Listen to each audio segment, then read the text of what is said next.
कहानी की शुरुआत होती है एक एम्बुलेंस से जो चीखते हुए सायरन के साथ अस्पताल की तरफ भाग रही थी। स्ट्रेचर पर पड़ा एक जवान लड़का मौत से लड़ रहा था, लेकिन किस्मत ने उसका साथ छोड़ दिया और हॉस्पिटल पहुंचने से पहले ही उसकी सांसें थम गईं। ये कोई साधारण मौत नहीं थी, क्योंकि उस लड़के ने पहले ही ऑर्गन डोनेशन के कागजों पर साइन कर दिए थे। अब उसके अंग दूसरों की जिंदगी बचाने वाले थे। ऑपरेशन थिएटर में डॉक्टरों ने उसका शरीर खोला, लेकिन तभी हैरान कर देने वाली बात सामने आई। उस लड़के की स्किन पत्थर जैसी सख्त थी। चाकू और औजार उसके जिस्म पर ऐसे लग रहे थे जैसे किसी पत्थर को काटने की कोशिश कर रहे हों। बड़ी मुश्किल से डॉक्टर्स ने अंग निकाले, लेकिन कुछ देर बाद डरावनी चीख ने पूरे कमरे को हिला दिया। नर्स बाहर भागी और जब डॉक्टर्स वापस अंदर आए तो उनके पैरों तले जमीन खिसक गई। मरा हुआ पेशेंट धीरे धीरे राख में बदल चुका था। उसकी देह हवा में बिखर रही थी, जैसे वो कभी इस दुनिया में था ही नहीं। अब उसका दिल ट्रांसप्लांट किया गया एक जवान लड़की लीसा को। सबको उम्मीद थी कि उसका शरीर इसे रिजेक्ट करेगा, लेकिन नतीजा उल्टा निकला। लीसा पहले से कहीं तेजी से ठीक होने लगी। सिर्फ 2 दिन में वो पूरी तरह स्वस्थ होकर घर लौट आई, मगर उसके हाथ पर एक रहस्यमयी गोल निशान उभर आया, ऐसा टैटू जो उसने कभी बनवाया ही नहीं था। लीसा के पिता ताइक्वांडो का जिम चलाते थे। बचपन से ही उसे लड़ाई का शौक था, लेकिन हार्ट अटैक के बाद उसके पिता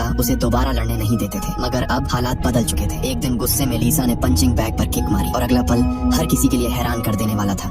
बैग छत से उखड़कर नीचे गिर गया। ये ताकत उसके पास पहले कभी नहीं थी। अब वो अपनी नई शक्ति को परखना चाहती थी। वो सड़क पर निकली और तेज रफ्तार से दौड़ना शुरू किया। उसकी रफ्तार इतनी थी कि एक स्कूटी वाला भी पीछे रह गया। उसे पल भर को लगा कि वो सच में उड़ जाएगी, लेकिन ढलान शुरू हुई और उसका काबू छूट गया। नीचे खड़ा एक ट्रक और लीसा सीधा उससे टकराई। टक्कर इतनी भयानक थी कि ट्रक एक पल को पलट ही गया। अब साफ था उसके शरीर में वो ताकतें आ चुकी थी जिनकी कोई कल्पना भी नहीं कर सकता। किसी ने उसकी ये करतूत वीडियो में कैद कर ली और इंटरनेट पर डाल दी। यूनिफॉर्म पर लिखा उसका नाम देखकर एक अजनबी लड़का उसके जिम तक पहुंच गया। वो दूर से फोटो लेने ही वाला था कि लीसा बिजली की तरह उसके सामने आ खड़ी हुई। उसने झट से लड़के को पकड़ लिया। लड़का दहशत में था। ये छोटी सी लड़की और इतनी ताकत। इसी दौरान लीसा ने उसके हाथ पर भी वही अजीब सा गोल निशान देखा। लड़के का नाम टॉम था। उसने बताया कि उसे भी उसी अजीब मरीज का अंग मिला था और उसी के साथ मिली थी ये अलौकिक ताकतें। टॉम ने एक और राज खोला। एक इंसान कुल 6 अंग दान कर सकता है, मतलब हम जैसे कुल 6 लोग इस दुनिया में मौजूद हैं। और अब उनका अगला मकसद साफ था, उन बाकी 4 लोगों को ढूंढना जिनके पास ये रहस्यमयी शक्तियाँ छिपी थी। लीसा और टॉम की मुलाकात के अगले ही दिन किस्मत ने उन्हें तीसरा इंसान दिखा दिया। उस दिन लीसा चोरी चोरी एक रेस में हिस्सा ले रही थी। इनाम में मिलने वाले जूते बेहद महंगे थे। लीसा ने अपनी स्पीड का कमाल दिखाया और सबको पीछे छोड़ते हुए आसानी से रेस जीत ली। वो खुशी खुशी अपने नए जूतों को देख ही रही थी कि तभी एक औरत उसके पास आई। वो औरत थोड़ी बड़ी उम्र की थी और लोगों को फ्री में ड्रिंक्स बांट रही थी। उसने बताया, मैंने किडनी ट्रांसप्लांट कराया था और अब बिल्कुल ठीक हूँ। ये सुनते ही लीसा और टॉम दोनों ने उसके हाथों को गौर से देखा, मगर कोई निशान नजर नहीं आया। वो दोनों थोड़े मायूस हुए, लेकिन जैसे ही औरत मुड़ी उन्होंने उसकी कमर पर वही रहस्यमयी गोल निशान चमकता हुआ देखा। सीन बदलता है। अब हम एक बेहद आलीशान हवेली में पहुँचते हैं। वहाँ मीनू नाम का एक बूढ़ा आदमी बिस्तर पर पड़ा था। उसकी हालत इतनी खराब थी कि परिवार को यकीन था वो अब ज्यादा नहीं बचेगा। उसकी बेटी गुस्से में डॉक्टर से फोन पर कह रही थी, तुमने कहा था पापा अब ठीक हो जाएंगे, लेकिन हालत तो और बिगड़ रही है। और तभी पीछे से बिस्तर पर पड़ा बूढ़ा अचानक उठ बैठा। उसने शांत आवाज में कहा, मुझे भूख लगी है, कुछ खाने को लाओ। सब हैरान थे क्योंकि मीनू अब बिल्कुल ठीक लग रहा था। उसके हाथ पर भी वही अजीब निशान था, यानी ये साफ हो चुका था उस अमीर बूढ़े आदमी के अंदर भी सुपर पावर्स मौजूद हैं। दृश्य फिर बदलता है और अब हम पहुंचते हैं एक इलेक्ट्रॉनिक स्टोर में। एक जवान लड़का अपनी उंगलियां चटकाता है और सामने रखे सारे टीवी एक साथ बंद हो जाते हैं। जहाँ जहाँ वो चलता है बिजली की रोशनी कांपने लगती है। इस लड़के का नाम था जीरो। जीरो सड़क पार करके एक बिल्डिंग में दाखिल होता है। वहाँ उसने अपनी ताकत का इस्तेमाल करके गेमिंग मशीन पर लगातार जीत दर्ज कर ली और उन पैसों से वो लग्जरी सामान खरीदने लगा। उसके लिए अब जिंदगी जैसे इजी मोड पर आ गई थी। वो अपनी शक्तियों का खुलकर मजा ले रहा था। कहानी फिर लौटती है लीसा पर, जो इस वक्त टॉम और उस औरत सोफिया के साथ बैठकर खाना खा रही थी। तीनों एक दूसरे की शक्तियों को समझने की कोशिश कर रहे थे। टॉम ने बताया कि उसे नए लंग्स मिले हैं। उसकी शक्ति फेफड़ों से जुड़ी हुई है। अगर वो जोर से फूंक मार दे तो सामने तूफान खड़ा हो जाता है। लेकिन सोफिया ने निराश होकर कहा, मैंने तो अपने अंदर कोई ताकत महसूस ही नहीं की। इस पर टॉम ने मुस्कुराते हुए कहा, चिंता मत करो, जब हम सब खास लोग एक साथ आ जाएंगे तो तुम्हारी ताकत खुद ब खुद जाग जाएगी। लेकिन तभी अचानक ऊपर लगे बल्ब झिलमिलाने लगे। हवा में एक अजीब सी सनसनाहट फैल गई और अगले ही पल वहाँ एंट्री हुई जीरो की। वो उन तीनों को पहले से जानता था। उसने कहा, मैं ठीक ठाक दूरी से ही पहचान सकता हूँ कि किसके अंदर सुपर पावर्स हैं, क्योंकि मुझे ट्रांसप्लांट में आंखें मिली है। लीसा और सोफिया को तो वो दिलचस्प लगा, लेकिन टॉम को ये नया लड़का बिल्कुल पसंद नहीं आया। उसने लीसा से धीमे स्वर में कहा, ऐसे ही सब पर भरोसा मत करना, हम में से कोई न कोई तो जरूर बुरा निकलेगा, जो ये सारी ताकतें सिर्फ अपने लिए चाहेगा। हमें सोच समझ कर भरोसा करना पड़ेगा। जीरो कभी पसंद नहीं आया था। वो बड़बड़ाते हुए वॉशरूम में चला गया, जैसे उसे कोई फर्क ही न पड़ता हो। लेकिन लीसा रुक नहीं सकी। उसके अंदर का हीरो जाग चुका था। उसने कहा, नाइंसाफी के खिलाफ खड़ा होना जरूरी है। उसने चालाकी से सोफिया की ड्रिंक का स्ट्रॉ उठाया और टॉम की नाक के नीचे लगा दिया। अगले ही पल टॉम को जबरदस्त छींक आई और उसकी सांस से निकली भयंकर हवा ने सारे गुंडों को तूफान की तरह उड़ाकर पटक दिया। उधर कहानी फिर से शिफ्ट होती है उस अमीर बूढ़े मीनू की तरफ। अपने बिजनेस पार्टनर से बहस करते करते अचानक उसका गुस्सा इतना बढ़ा कि उसने पार्टनर की गर्दन पकड़ ली। देखते ही देखते उसने उसके शरीर से पूरी जान खींच ली। पार्टनर का चेहरा एकदम झुर्रियों से भर गया। मानो सालों में बुढ़ापा आ गया हो।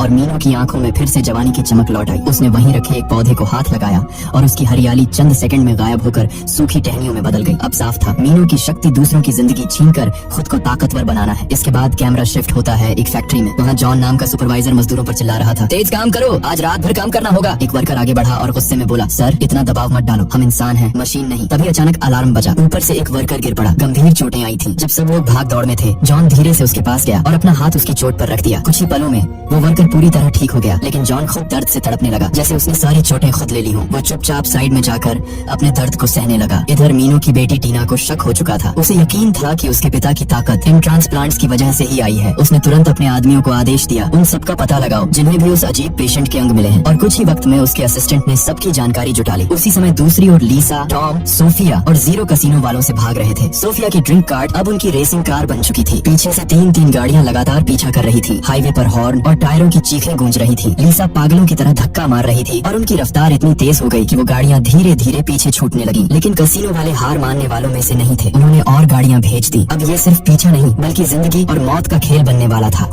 कोशिश की जैसे वो तो बस वहाँ बैठे वेटर का इंतजार कर रहे हो। भाई यहाँ कोई ऑर्डर क्यों नहीं ले रहा? लेकिन दिल की धड़कनें सबकी गवाही दे रही थी कि अभी अभी मौत कितनी करीब से टली है। रात होते ही वो रेस्टोरेंट से निकले, लेकिन गुस्सा अभी बाकी था। टॉम ने जीरो को घेर लिया। तेरे चक्कर में आज हम सब मर जाते, तुझ पर भरोसा करना ही गलती थी। दोनों के बीच बहस इतनी बढ़ गई कि आखिरकार सब अपने अपने रास्ते निकल गए। लीसा के लिए ये सबसे बड़ा झटका था। स्कूल से छुट्टी पर होने के कारण उसके पास कोई दोस्त नहीं था और टॉम अब सोफिया के साथ बिताया वक्त ही उसकी नई दुनिया थी। अब वो भी टूट गई थी। लेकिन अगले ही दिन हालात बदले। टॉम का गुस्सा ठंडा पड़ा और वो लीसा से मिलने आया। कल थोड़ा ज्यादा बोल गया, सॉरी यार, उसने शर्मिंदा होकर कहा। लीसा ने पहले नाटक किया पर आखिरकार मान गई। तभी उसने सोचा कि इन सबको फिर से एकजुट करना होगा। उसने एक मीटिंग प्लान की। दूसरी ओर टीना अब और भी खतरनाक सोच रही थी। उसके असिस्टेंट ने कैमरों से रिकॉर्ड की गई वीडियो दिखाई और टीना का चेहरा लालच से चमक उठा। अगर इन लोगों की ताकत निकाल ली जाए तो हम ऐसी दवाइयाँ बना सकते हैं जो दुनिया की सबसे खतरनाक बीमारियां भी ठीक कर दें और मैं दुनिया की सबसे अमीर और ताकतवर इंसान बन जाऊंगी। इस बीच लीसा, सोफिया और जीरो मीटिंग पॉइंट पर पहुंच गए। जीरो ने खबर दी, मुझे पता चल गया है, लिवर ट्रांसप्लांट किसे मिला था। अब सब बस टॉम का इंतजार कर रहे थे ताकि मिलकर नए मेंबर को ढूंढ सके। उधर फैक्ट्री में जॉन अपने सीनियर से बहस कर रहा था, सर हमें वर्कर्स की सेफ्टी बढ़ानी होगी, रोज खतरे में डालना ठीक नहीं, लेकिन ऊपर वालों के लिए मजदूरों की जिंदगी की कोई कीमत नहीं थी। जॉन पर इतना प्रेशर था कि उसने लंच ब्रेक तक छोड़ दिया। मजदूर खाने चले गए और किसी ने गौर नहीं किया कि कोने में रखा बड़ा गैस टैंक धीरे धीरे रिसने लगा है। हवा में मौत खुल रही थी। फैक्ट्री के बाहर लीसा, सोफिया और जीरो बेचैनी से टॉम का इंतजार कर रहे थे कि तभी अंदर से जबरदस्त धमाका हुआ। जमीन हिल गई, धुआं आसमान तक उठने लगा। सब घबराकर अंदर दौड़े। जॉन पहले से ही मजदूरों को निकाल रहा था, लेकिन तभी उसकी नजर पड़ी। एक मजदूर सेफ्टी डोर के पीछे फंसा हुआ था। जॉन बेतहाशा हेलमेट से कांच तोड़ने लगा, मगर बेअसर। तभी लीसा कड़क अंदाज में आई और एक ही जोरदार किक से दरवाजा तोड़ डाला। उड़ते गैस कैनिस्टर्स को भी उसने हवा में लात मारकर दूर कर दिया। लेकिन सामने आया इलेक्ट्रॉनिक सेफ्टी डोर, जिसे तोड़ना नामुमकिन था। अब बारी आई जीरो की। उसने चुटकी बजाई और पूरा सिक्योरिटी सिस्टम एक झटके में डाउन हो गया। दरवाजा खुलते ही मजदूर बाहर भागने लगे। इसी बीच टॉम भी पहुंच गया। हर तरफ धुआं ही धुआं था। घायल लोग नजर ही नहीं आ रहे थे। तभी जीरो ने फिर से चुटकी बजाई और सबके फोन की रिंगटोन ऑन हो गई। वो छोटी छोटी घंटियां जैसे चीख रही हूँ कि हम यहाँ हैं। टॉम ने गहरी सांस खींची और अंदर घुस गया। उसके फेफड़े इतने ताकतवर थे कि लंबे वक्त तक सांस रोके रख सकता था। एक एक करके वो मजदूरों को खींच कर बाहर लाता रहा। जैसे ही सबसे बुरी हालत वाले मजदूर को बाहर लाया गया, जॉन ने उसके जख्मों पर हाथ रखा। कुछ ही पलों में वो पूरी तरह ठीक हो गया, मगर जॉन खुद लहूलुहान खांसने लगा। खून उसके होठों से निकल रहा था। सोफिया ने तुरंत उसकी कलाई पकड़ ली और अपने दूसरे हाथ से टॉम का हाथ थामा। तभी हुआ चमत्कार। सोफिया ने दोनों की शक्तियों को आपस में जोड़ दिया। टॉम के मजबूत फेफड़ों की ताकत जॉन के अंदर बह गई। जॉन की सांसें सामान्य हो गईं और पहली बार सोफिया को समझ आया कि उसकी असली ताकत क्या है, कनेक्शन। लेकिन फैक्ट्री अब पूरी तरह जहरीले धुएं से भर चुकी थी। सबने बाहर निकलने का फैसला किया। वो तेजी से बाहर भागे, मगर आधे रास्ते पर सोफिया अचानक रुक गई। रुको, जीरो तो अंदर रह गया। सबके चेहरों का रंग उड़ गया। टॉम बिना एक पल गंवाए फिर से अंदर घुसा। उसने जीरो को ढूंढ निकाला और सबको लगा कि अब वो अपनी फूंक से धुआं हटा देगा, लेकिन नहीं। टॉम झुककर जीरो के मुंह से सांस देने लगा। बिजली वाला लड़का बेहोश था और अब धीरे धीरे उसकी आंखें खुली। दोनों किसी तरह बाहर निकल आए। अजीब नजारा था, मगर जान बच गई। बाद में सब पास के रेस्टोरेंट में बैठे, थके हारे मगर एक नए एहसास के साथ। जॉन ने पहली बार अपने राज खोले। मेरे पास लोगों को ठीक करने की ताकत है, मैं उनका दर्द खींच लेता हूँ, लेकिन उस वक्त सारा दर्द मेरे अंदर उतर आता है। कभी कभी लगता है टूट जाऊंगा, लेकिन थोड़ी देर बाद पानी पीकर मैं ठीक हो जाता हूँ। टेबल पर सन्नाटा छा गया। सबकी नजरें एक दूसरे से मिली। आज पहली बार उन्हें महसूस हुआ कि वो सिर्फ अजनबी नहीं, एक टीम है, एक ऐसा बॉन्ड जिसे अब कोई तोड़ नहीं सकता। अगले दिन जॉन अपने घायल साथियों को देखने हॉस्पिटल पहुंचा, लेकिन जैसे ही वो लिफ्ट में घुसा, सामने वही रहस्यमयी बूढ़ा खड़ा था। चूंकि जॉन उसी की कंपनी में काम करता था, उसने तुरंत सैल्यूट किया। पर तभी गलती से उसकी हथेली का वो अजीब सा निशान दिख गया। मीनो पास आया, ध्यान से निशान को देखा और बोला, ये टेटू है ना? जॉन ने थोड़ा घबराकर जवाब दिया, नहीं सर, कुछ महीने पहले मेरा लिवर ट्रांसप्लांट हुआ था, शायद उसी के बाद अपने आप ये निशान बन गया। मीनो ने आंखें टेढ़ी की और पूछा, और कुछ बदला तुम्हारे अंदर? जॉन को अपनी सुपर पावर वाली बात बताना बेहद अजीब लग रहा था, इसलिए उसने बस मुस्कुराकर कहा, नहीं सर, बस अच्छा महसूस कर रहा हूँ और कुछ नहीं। लेकिन जॉन को क्या पता, उसी पल मीनो ने उसके बारे में एक घातक प्लान बना लिया। रात को पैसों की जरूरत के कारण जॉन टैक्सी ड्राइवर की नौकरी कर रहा था। उसका पैसेंजर कोई और नहीं बल्कि टीना का असिस्टेंट निकला। अचानक सब कुछ ब्लैकआउट हो गया। जब जॉन की आंखें खुली तो वो हॉस्पिटल की बेड पर पड़ा था और सामने टीना खड़ी थी। टीना ने डॉक्टर से ठंडी आवाज में कहा, जल्दी से इसका लिवर निकालो। लेकिन तभी दरवाजा खुला और मीनो अंदर आ गया। उसके चेहरे पर एक खतरनाक मुस्कान थी। उसने डॉक्टर से पूछा, अगर लिवर का कुछ हिस्सा छोड़ दें तो क्या वो वापस उगाएगा? डॉक्टर ने धीरे से सिर हिलाया। तभी मीनो ने जॉन को गले से पकड़कर उसकी ताकत खींचने की कोशिश की, लेकिन हैरानी की बात, इस बार वो कामयाब नहीं हुआ। उसकी शक्ति जैसे जॉन पर असर ही नहीं कर रही थी। गुस्से में उसने पास खड़े एक डॉक्टर पर ट्राई किया और नतीजा, डॉक्टर कुछ ही सेकंड में जवान से बूढ़ा हो गया और वहीं गिरकर मर गया। मीनो तुरंत समझ गया, मेरी ताकत इन सुपर पावर्स वालों पर काम नहीं करेगी। अब उसने ठंडी सांस ली और बोला, इसके लिवर का 90% काट लो और मुझे लगा दो, 10% बचा रहने दो ताकि ये फिर से बढ़ सके। उधर टीना को अब सिर्फ एक ही चीज चाहिए थी और सुपर पावर्स वाले लोग। उसने अपनी टीम को ऑर्डर दिया, बाकियों को पकड़ कर लाओ। सबसे पहले टॉम को निशाना बनाया गया। जैसे ही वो दुकान से बाहर निकला, सूट बूट पहने गार्ड्स ने उसे जबरदस्ती दीवार से चिपका दिया। उन्होंने उसे एनेस्थीसिया सुंघाकर बेहोश करने की कोशिश की, लेकिन अजीब तरह से टॉम सांस ही नहीं ले रहा था। तब उन्होंने उसकी गुदगुदी की और जैसे ही वो हंसा, वो बेहोश हो गया। इसी बीच सोफिया और जीरो पर भी हमला हो चुका था। दोनों को जल्द ही पकड़ लिया गया और आखिर में बारी आई लीजा की। वो जैसे ही अपने घर के दरवाजे पर पहुंची, अचानक गुंडों ने उसे घेर लिया। उसके पिता बीच में आए और बोले, बेटा तुम चिंता मत करो, इनसे मैं निपट लूंगा। लेकिन सच्चाई ये थी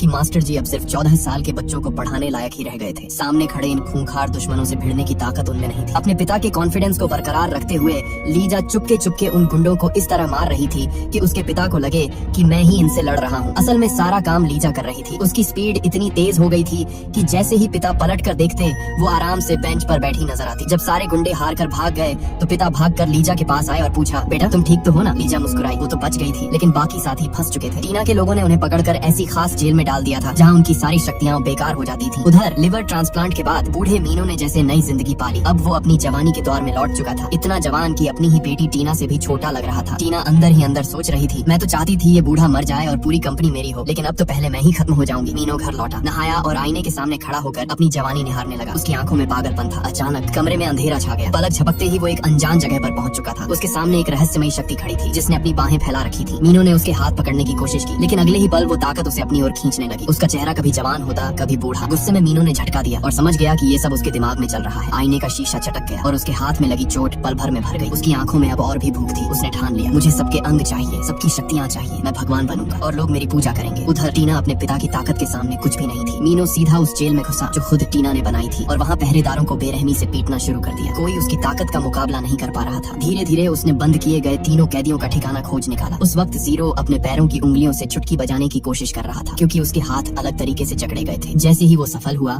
2 गार्ड उसके पास पहुंचे और उसे बांध कर ले जाने लगे। मगर जीरो ने एक और चुटकी बजाई और लीजा को अपनी लोकेशन का मैसेज भेज दिया। फिर एक और चुटकी से उसने सोफिया की जेल का दरवाजा खोल दिया। लेकिन तभी डॉक्टर ने अचानक इंजेक्शन लगाया और अगले ही पल जीरो बेहोश होकर गिर पड़ा। उधर लीजा अपने दोस्तों को बचाने की तैयारी कर रही थी। जैसे ही उसके पिता को सब पता चला, वो भी जिद करके उसके साथ चल पड़े। पिछली लड़ाई में गुंडों को हराने के बाद उनके अंदर एक अंधा कॉन्फिडेंस भर गया था।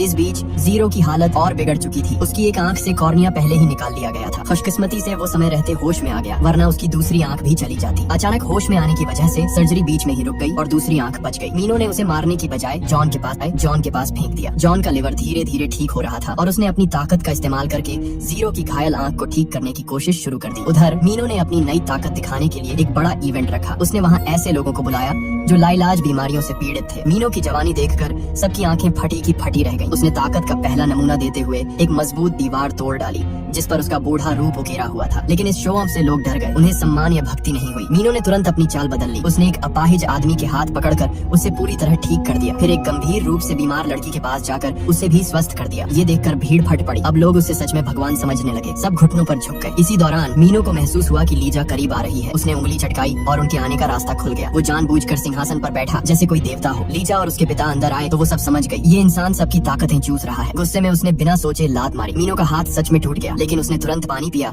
और उसका फ्रैक्चर पलक झपकते ही ठीक हो गया। तभी वहाँ सोफिया और टॉम भी पहुँच गए। आखिरकार तीनों दोस्त फिर से मिल गए थे। मीनो मुस्कुराया और बोला, कमाल है, अच्छा हुआ सब एक साथ आ गए। अब जल्दी से अपने ऑर्गन्स मुझे दे दो। लीजा के पिता अंधे कॉन्फिडेंस में उसकी तरफ बढ़े, लेकिन मीनो ने हाथ घुमाया और उन्हें हवा में उड़ा दिया। लीजा ने बिजली सी फुर्ती से उन्हें बचाया, वरना वो बुरी तरह घायल हो जाते। फिर शुरू हुई असली टक्कर। लीजा बनाम मीनो, दोनों के पास सुपर पावर थी और टकराव इतना भीषण था कि चारों ओर धमाके और तबाही मचने लगी। लेकिन दिक्कत ये थी कि लीजा के पास सिर्फ एक ऑर्गन की शक्ति थी, जबकि मीनो के पास 3। धीरे धीरे उसने लीजा को मात देना शुरू कर दिया। वो उसे बेरहमी से पीटने लगा और हर वार के साथ लीजा की सांसें भारी होती जा रही थी। अब टॉम और सोफिया भागकर लीजा के पास पहुंचे। टॉम ने गहरी सांस लेकर जोर से फूंक मारी और मीनो दूर जा गिरा। उसकी इस हरकत पर मीनो आगबबूला हो गया। उसने अपनी उंगली टॉम के माथे पर रखकर जोर से दबाया। टॉम की आंखें पलटी और वो जमीन पर गिरकर बेहोश हो गया। फिर उसने सोफिया को पकड़ लिया, लेकिन जैसे ही उसने सोफिया पर वार करना चाहा, सोफिया ने अचानक उसकी शक्तियां खींचनी शुरू कर दी। ये देखकर मीनो के होश उड़ गए। तो तुम ताकत ट्रांसफर कर सकती हो, उसने गुस्से से कहा। बहुत बढ़िया, अब बाकी सबकी ताकत मुझे तुरंत ट्रांसफर कर दो, तब तो मुझे ऑर्गन्स चुराने की भी जरूरत नहीं पड़ेगी। इतने में जीरो और जॉन भी वहाँ पहुँच गए। अब पांचों एक साथ थे मीनो के खिलाफ। मीनो ने अपनी सारी शक्ति इकट्ठा की ताकि एक ही बार में सबको खत्म कर सके, लेकिन लीजा सबसे आगे खड़ी रही। उसने सीटी बजाकर टॉम को इशारा किया। टॉम समझ गया। उसने अपनी आखिरी ताकत लगाकर एक तूफानी हवा का झोंका छोड़ा, जिसने लीजा को सीधा मीनो की तरफ धकेला। लीजा ने अपनी पूरी जान लगाकर मुक्का मारा। अकेले लड़ना नामुमकिन था, इसलिए बाकी सबने अपनी अपनी शक्ति लीजा को सपोर्ट में दे दी। जॉन अपनी हीलिंग एनर्जी से उसे सहारा दे रहा था। सोफिया ताकतों को जोड़ रही थी। जीरो अपनी चुटकियों से बिजली को खींचकर हमला कर रहा था। टॉम हवा से धक्का दे रहा था, लेकिन मीनो बहुत ज्यादा ताकतवर था। वो भी बिजली को कंट्रोल कर रहा था। दोनों तरफ से टकराव हुआ और हॉल कांपने लगा। बड़े बड़े पिलर्स टूटकर गिरने लगे, मूर्तियां धराशायी हो गईं और नीचे से स्टील का ढांचा नजर आने लगा। लेकिन नीचे बैठे भक्त लोग अंधभक्ति में डूबे हुए अभी भी उसे भगवान मानकर पूजा कर रहे थे। मीनो बुरी तरह घायल हो चुका था, पर उसने जमीन पर जमा पानी खींच लिया और अपने सभी जख्म पलक झपकते ही भर लिए। फिर उसने सबको अपनी शक्ति से गेंद की तरह हवा में उछाल दिया। उसका हाथ सीधा लीजा के गले पर जा पड़ा। लीजा का दम घुटने लगा, उसके होंठों से खून निकलने लगा। इसी बीच उसने सोफिया की तरफ भी हाथ बढ़ाया, लेकिन तभी बाकी चारों ने मिलकर मीनो को पकड़ लिया। सोफिया ने तुरंत उसकी हीलिंग पावर खींच ली और उसे लीजा में ट्रांसफर कर दिया। अब मीनो अपनी सबसे बड़ी ताकत, फिर से ठीक होने की शक्ति खो चुका था और लीजा अब पहले से कई गुना ताकतवर हो गई थी। उसने मीनो को ऐसे पीटना शुरू किया जैसे कोई पंचिंग बैग हो, मुक्के पर मुक्का, लात पर लात। मीनो के पास अब कोई जवाब नहीं था। कुछ ही पलों में वो लहूलुहान होकर जमीन पर गिर पड़ा। इसी वक्त बिल्डिंग का ढांचा भी टूटने लगा और पूरी इमारत नीचे बैठे फॉलोअर्स पर गिरने वाली थी। बाकी चारों ने मिलकर पूरी ताकत लगाई और ढांचे को थाम लिया, लेकिन तभी मीनो ने आखिरी चाल चली। उसने मौका पाकर अचानक झपट्टा मारा और सबकी ताकतें चुराने की कोशिश की। तभी अचानक लीजा के पिता ने एक जबरदस्त वार किया। उनके लात मारते ही मीनो दूर जाकर दीवार से टकराया। अगले ही पल पिता ने उसकी तरफ हाथ फैलाया और एक एक करके मीनो के अंदर से सारी शक्तियां खींच ली। कुछ ही सेकंड में वो ताकतवर मीनो, जो खुद को भगवान कहता फिरता था, एक कमजोर और कांपता हुआ बूढ़ा बन चुका था। वो उसी सुनहरे सिंहासन पर ढहकर गिर पड़ा जिस पर बैठकर उसने खुद को भगवान घोषित किया था। तभी जीरो ने आखिरी बार चुटकी बजाई और सिंहासन फट पड़ा। मीनो नीचे अंधेरे में गिर गया। उसके सारे भक्त जो अब तक उसकी पूजा कर रहे थे हैरान रह गए। उनके सामने उनका भगवान एक धोखेबाज बुजुर्ग के रूप में पड़ा था। सच सामने आते ही उनके चेहरे पर डर और नफरत साफ झलकने लगी। अब मीनो के पास न ताकत बची थी, न इज्जत और न ही उसके झूठे साम्राज्य का सहारा। और इसी के साथ ये कहानी यहीं खत्म होती है।